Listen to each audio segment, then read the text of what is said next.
దేశాన్ని కుదిపేస్తున్నటువంటి తమిళనాడు రాజకీయ పరిస్థితులు.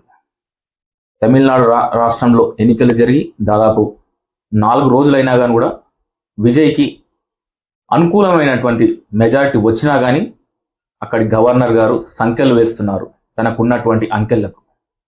సో ఈ సంఖ్యలకు గల కారణాలు ఏంటి? ఇది నిజంగా ప్రజలు ఇచ్చిన తీర్పా లేదంటే పైనుంచి ఒత్తిడితో గవర్నర్ గారు తీసుకుంటున్నటువంటి నిర్ణయాల?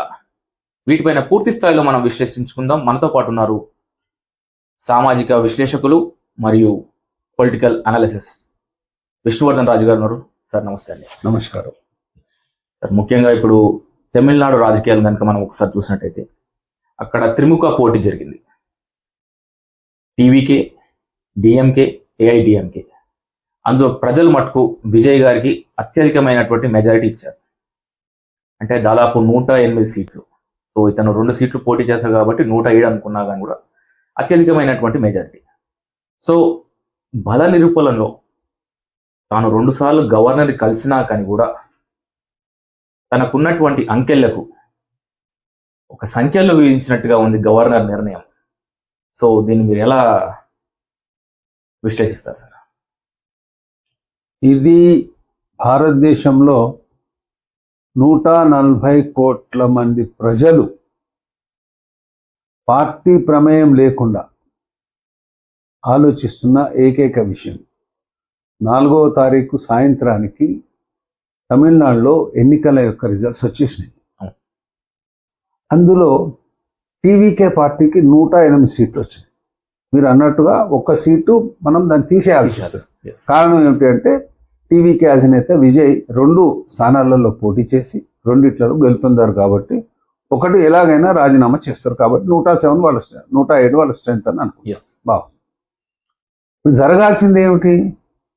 ఎన్నికలు జరిగిన తర్వాత తక్షణం కొత్త గవర్నమెంట్ను ఫామ్ చేయాలి అని గవర్నర్ ఒక కాన్స్టిట్యూషనల్ హెడ్గా ఒక నిర్ణయం తీసుకోవాలి.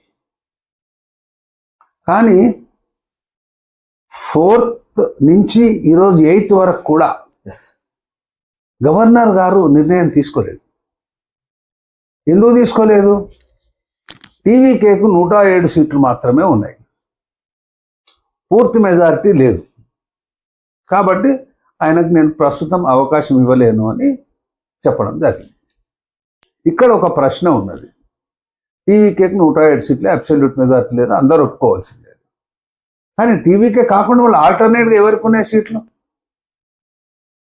64-65 సీట్లతోటి డిఎంకే ఉంది, 46-45 సంథింగ్ లైక్ ఏఐడిఎంకే ఉంది. మిగతా వాళ్ళు 1-2 సీట్లకు పరిమితమైన వాళ్ళు. ఇక్కడ ఆల్టర్నేట్ ఏముందని మీరు 2 రోజులు ఆపారు? ఏమున్నది ఆల్టర్నేట్?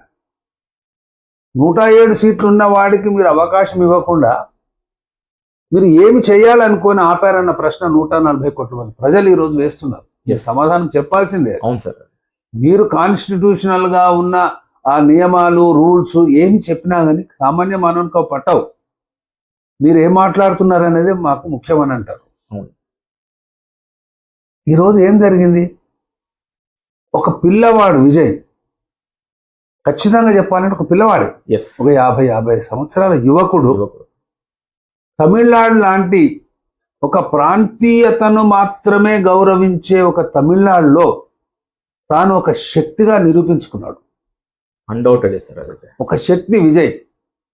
అలయన్స్ లేకుండా తాను స్వంతంగా పోటీ చేసి 107 సీట్లలో గెలిచిండు. అలాంటి సందర్భంలో గవర్నర్ గారు ఏం చేయాలి? ఖచ్చితంగా తక్షణమే ఆయన పిలిచి సగౌరవంగా నువ్వు గవర్నమెంట్ ఫామ్ చేయని అంటే ఈరోజు గవర్నర్ యొక్క గిరికి ఎంత గౌరవం లభించేది, హుందాతనం ఉండేది. మనం అందరినీ, అన్ని పొలిటికల్ పార్టీస్ వాళ్ళని అడుగుదాం. ఈరోజు గవర్నర్లు మనం బయటికి అనుకున్నా కానీ ప్రజల లోపల గవర్నర్లు ఏ పార్టీ సపోర్ట్ చేస్తే గవర్నర్లుగా ఉంటున్నారు అన్న విషయం అందరికీ తెలుసు. కాబట్టి ఈ గవర్నర్ ఏదైతే పార్టీ సపోర్ట్ ద్వారా వచ్చిందని ప్రజలు అనుకుంటున్నారో ఆ పార్టీలో 90% మెంబర్స్ కూడా ఈ నిర్ణయం పట్ల కొంచెం అసంతృప్తిగా ఉన్నారు.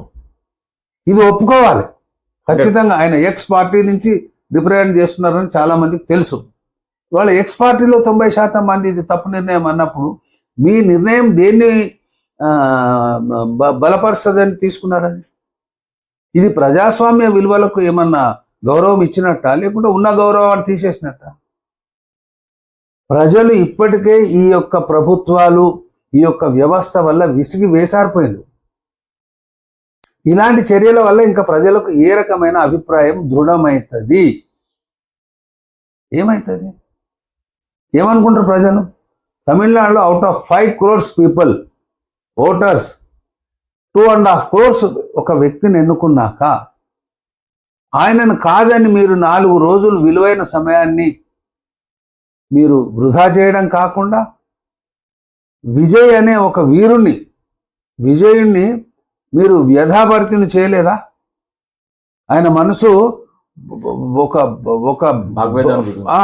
ఒక ఫర్నేస్ లాగా ఉడకలేదా? అది ఆవేదనతో 2.5 కోట్ల మంది ప్రజల యొక్క మనసు ఆవేదన చెందలేదా? ఎందుకు మరి ఇంత డిస్క్రిషన్ ఎందుకు గవర్నర్కు? 2 సార్లు కూడా సాధారణ వ్యక్తిలా కలిశారు గవర్నర్. సాధారణ వ్యక్తిలాగా కలిసిన విజయ్ని మీరు కాదు అని అనడానికి మీకు ఏం అధికారం ఉన్నది? ఆల్టర్నేట్ చూపించండి, మేము ఒప్పుకుంటాం. ఎస్, విజయ్కి 107 ఉన్నాయి, బయట 108 ఉన్నవాడు వచ్చింది కాబట్టి వాడికి ఇచ్చిన అంటే పబ్లిక్ హర్షిస్తారు. అక్కడ తలా తోకలేని 2 పార్టీలు ఆడ కూర్చున్నాయి. మొత్తం వాళ్ళు యాక్సిడెంట్ అయ్యి క్షతగాతులే లేవలేని పరిస్థితిలో ఉన్నారు డిఎంకే ఏఐడిఎంకే. ఇవాళ ఇంత మెజారిటీ వచ్చిన వాళ్ళని గౌరవించకపోతే మీది ప్రజాస్వామ్యం అందామా, లేకుంటే ఆటోక్రసీ అందామా? ఆటోక్రసీ అనిపిస్తున్నది, బయటికి అనడు. ఈ యొక్క గవర్నర్ వ్యవస్థ వల్ల మరి మేలు జరుగుతున్నదా లేకుండా నష్టం జరుగుతున్నదా అన్న ప్రశ్న కూడా ఉదయిస్తుంది. ఎస్ సార్, చాలాసార్లు ఈ చర్చ వస్తున్నది. గవర్నర్లు రాజకీయాలలో పాలనలో ఇంటర్ఫేర్ అయ్యి పాలనకు అడ్డుపడుతున్నారు అని. అది వాస్తవమే. అది ఎవరు అన్నా కాకున్నా అని గవర్నర్లు ఏజెంట్గా పనిచేస్తున్నారు అని ప్రజలు అనుకుంటున్నారు. ఇలాంటి ఆలోచనకు అగ్నికి ఆజ్యం పోసినట్టు ఇలాంటి చర్యలు దోహదం చేస్తున్నాయి. దీనివల్ల ఫలితం ఏమొస్తుంది?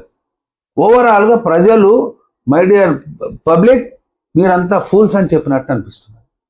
మీరు ఏమైనా చేసుకోండి, ఇక్కడ ఉన్న మీరకనే కలం హై, నా దగ్గర పెన్ను ఉన్నది, దాంతో ఏదైనా చేయగలనని మీరు అనుకుంటున్నారు. ఇది ఒక నియంత్రణ మాత్రమే అనుకుంటారు.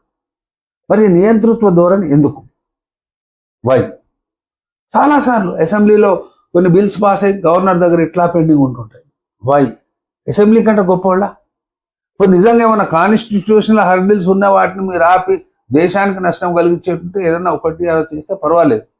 కానీ కేంద్ర ప్రభుత్వములో ఒక పార్టీ, రాష్ట్రాలలో వేరొక పార్టీ ఉన్నప్పుడు ఇలాంటి ఫ్లక్స్ వస్తున్నది. ఇది అవసరమా? గవర్నర్ పోస్ట్ ఒక జెంటిల్మెన్ పోస్ట్. సో ఓవరాల్గా అందరూ గవర్నర్స్ మనం తప్పుపట్టలేదు. కానీ ఏదైతే తప్పు జరిగినప్పుడు, ఏదైతే ప్రజలకు నిజంగా ఆలోచింపజేసినప్పుడు అనిపిస్తుంది ఇదంతా ఎందుకు జరుగుతున్నది, ఎవరిని ఉద్ధరించడానికి. ఏం జరుగుతుంది చివరకు? ఎట్టి పరిస్థితులలో మెజారిటీ ఉన్న వాళ్ళు, ఈవెన్ సింగిల్ ఓట్ మెజారిటీ ఉన్నా కానీ వాళ్ళకి అవకాశం ఇవ్వాల్సిందే. అలాంటిది ఒక హార్డ్ అండ్ ఫాస్ట్ రూల్స్ ఉన్నప్పుడు మాత్రమే ఈ డిస్క్రిషన్ అనేది, ఈ స్వయం వివేచన, స్వయం నిర్ణయాధికారం అనేది పోతుంది. లేదు అంటే మీరు డిస్క్రిషన్ మీద ఆధారపడితే వ్యవస్థలు కునారిల్లిపోతాయి. ఒక వ్యక్తి యొక్క డిస్క్రిషన్ ఎప్పుడూ ఉండదు, ఒక వ్యవస్థ డిస్క్రిషన్ ఉండనివ్వండి. అసెంబ్లీలో ఒక నిర్ణయం, చెడ్డ నిర్ణయం తీసుకున్నా కానీ ప్రజలందరి తరఫున తీసుకున్నట్టుగా ఉంటుంది. కానీ ఇది ఒక వ్యక్తి దగ్గర ఆగిపోయింది 4 రోజుల నుంచి. ఏమనిపించింది చివరకు? అసలు టీవీకేకు ఛాన్స్ ఇవ్వకుండా ఈ 2 తమిళ పార్టీలు ఏకమై మళ్ళీ ముందుకు వస్తారేమో అన్న అభిప్రాయం కూడా కలిగింది.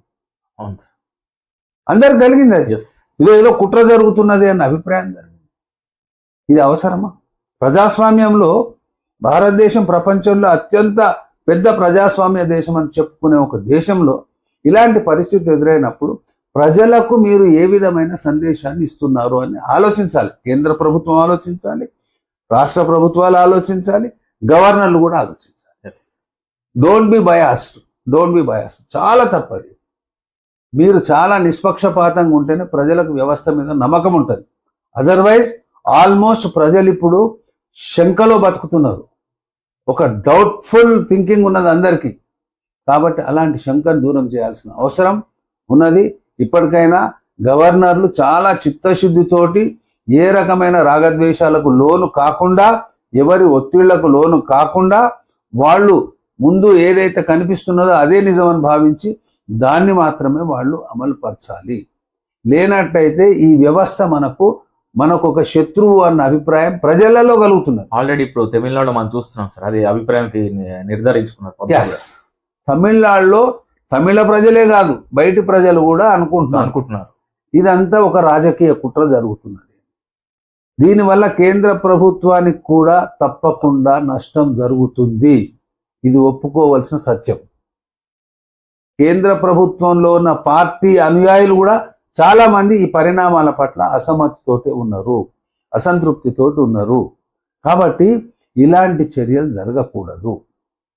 గౌరవంగా ఎవరైతే ఎలిజిబుల్ పర్సన్ ఉంటాడో వాళ్ళకి అవకాశం ఇవ్వండి, ఇచ్చి 15 రోజులు నెల రోజులు టైం ఇవ్వండి. ఎన్నోసార్లు జరిగింది అట్లా. ఆ లోపున కనుక ఒకవేళ వాళ్ళు బల నిరూపణ చేసుకోలేనట్లయితే మీరు చట్ట ప్రకారం ఏదైనా మీరు నిర్ణయం తీసుకోవచ్చు. అట్లా కాకుండా ముందే నిర్ణయం తీసుకొని ఇంకా ఏదో జరుగుతుంది అని అనుమానం కలిగించడం అనేది ఈ ప్రజాస్వామ్యంలో తప్పు. కాబట్టి ఇది ఎట్టి పరిస్థితులలో ఇలాంటి పరిణామాలు భవిష్యత్తులో జరగకుండా అవసరం ఉంటే కాన్స్టిట్యూషనల్ అమెండ్మెంట్ చేయాల్సిందే, చేసి ఎవరి పవర్ ఏంది అనేది నిర్ధారించాల్సిందే. ప్రజాస్వామ్యాన్ని ఎవరు అపహాస్యం చేయరాదు. Okay sir.